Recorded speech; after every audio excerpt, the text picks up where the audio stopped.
L'OM s'est imposé 2 buts à 1 ce dimanche soir, une victoire qui fait du bien, on en parle tout de suite.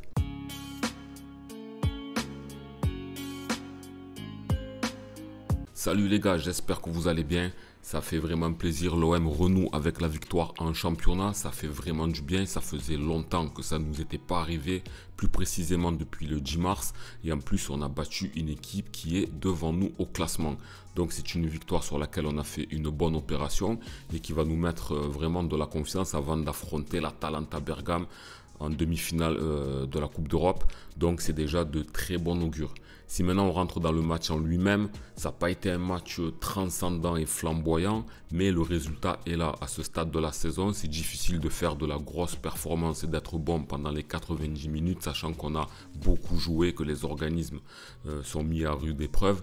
Donc c'est quand même difficile de demander le maximum à chacun, même si l'OM peut mieux faire dans certains compartiments du jeu. Le point fort de la rencontre a été de bien démarrer dans celle-ci. Iliman Ndiaye a bien récupéré le ballon sur le côté droit. Il a superbement bien servi Aubameyang qui a marqué d'entrée à moins d'une minute de jeu. L'OM était sur la bonne voie, 1-0. Une passe décisive qui va faire plaisir et du bien à Iliman Ndiaye qui a besoin de se rassurer. C'est un joueur qui a de l'envie, qui veut, mais qui manque cruellement de résultats. Aujourd'hui, ça a été sa troisième passe décisive. Et on a vu par la suite qu'il a tenté d'être plus présent, même si ça a été plus difficile pour lui. Mais le résultat, c'est qu'il a quand même été décisif et dès le début. Donc, c'est quand même une très bonne chose. Si on regarde la mi-temps en elle-même, après avoir marqué, on a eu un gros moment de flottement. Ça a été difficile pour les Marseillais d'essayer d'assommer les Lensois. Ils ont récupéré un petit peu le contrôle du jeu. S'il n'y avait pas eu Eli Wahi pour rater une occasion quasi toute faite sur la grosse erreur de Murillo, ben les Lensois, ils auraient pu revenir au score. Ils ont été pas très adroit devant les cages, tant mieux pour nous. Et puis Paolo Lopez a su faire les bons arrêts quand il fallait. D'ailleurs, on a eu une défense plutôt bonne. Moi, je trouve que Gigot a bien bossé dans cette défense. Lui qui a eu du mal pendant un moment de la saison. Là, il a fait un match bon, de bonne facture. Idem pour Balerdi qui est en train de monter vraiment en puissance. Je l'ai trouvé très très bon sur l'homme. Il a fait de grosses interventions, de bonnes transversales. Bref, il a pris une dimension à l'OM dans laquelle il faut qu'il continue, qu'il fasse un petit peu attention à certaines fautes, sur certains replis. Mais sinon, ça va, il a été très costaud. Murillo, bon, mis à part sa grosse erreur du début, c'était un poste assez inédit pour lui. C'était peut-être pas facile, mais il est monté au fur et à mesure dans le match. Il a été plutôt correct. Par contre, de l'autre côté, en piston gauche, Ulises Garcia, c'est difficile pour lui. On voit qu'il a du mal et qu'il n'est pas encore en confiance. Et il manque peut-être un petit peu de ballon, de prise d'initiative.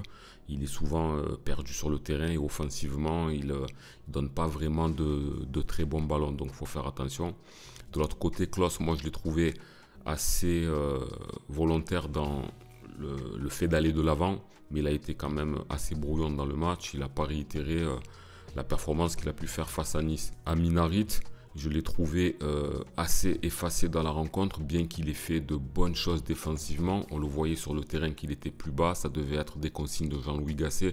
Donc du coup, il n'a pas trop pris part à l'attaque et il n'a pas apporté de poids offensivement.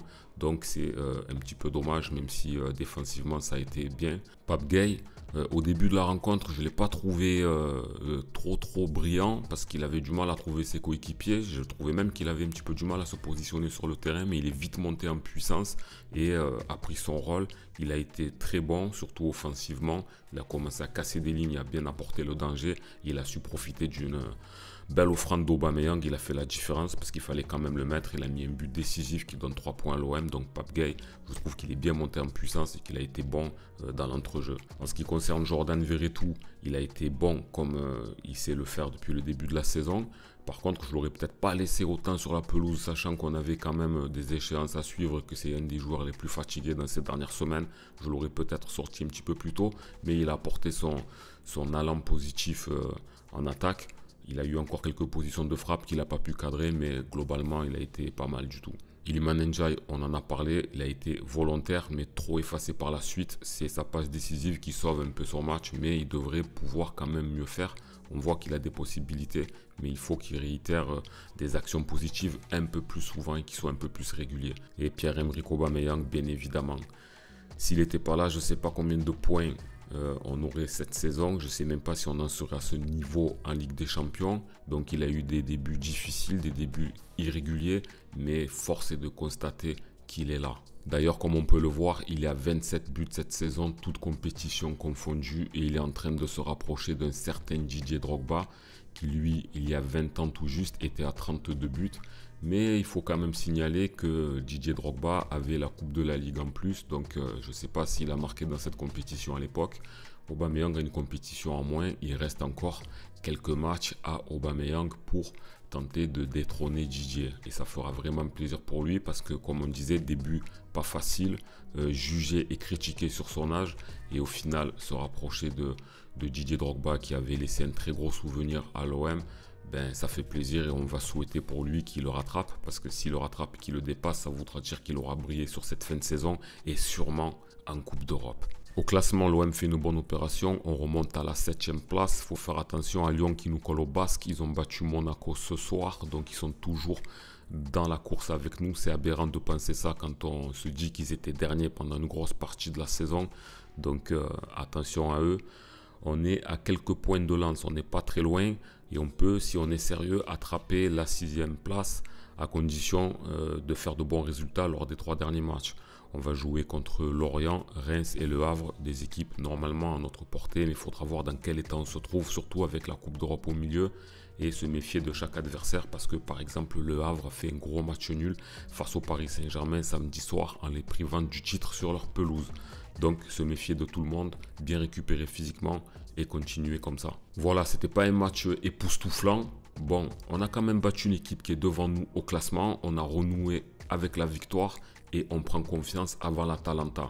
Par contre, il faudra quand même hisser le niveau de jeu et ne pas avoir de flottement comme on a à certains moments de la rencontre.